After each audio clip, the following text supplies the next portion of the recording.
Tumaas ang mga kaso ng dengue sa bansa matapos ang panalasan ng habagat at mga bagyo noong Hulyo. Batay sa datos ng Department of Health, umabot sa 15,091 ang naitalang dengue cases mula July 13 hanggang July 26. Mas mataas yun ng 7% kumpara sa mga kaso noong June 29 hanggang July 12. Nanatili raw alerto ang DOH sa mga kaso ng dengue. Aktibo pa rin ang dengue fast lane sa mga ospital ng DOH. Bumaba naman ang mga kaso ng leptospirosis na naka-admit sa mga pampublikong ospital sa Maynila. At batay sa datos ng Manila Public Information Office, as of August 15, 56 ang naka-admit.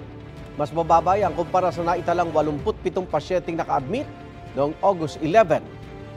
Naka-confine mga pasyente sa Gat Andres Bonifacio Memorial Medical Center, Ospital ng Tondo, Justice Jose Abad Santos General Hospital, Ospital ng Maynila Medical Center, at Santa Ana Hospital.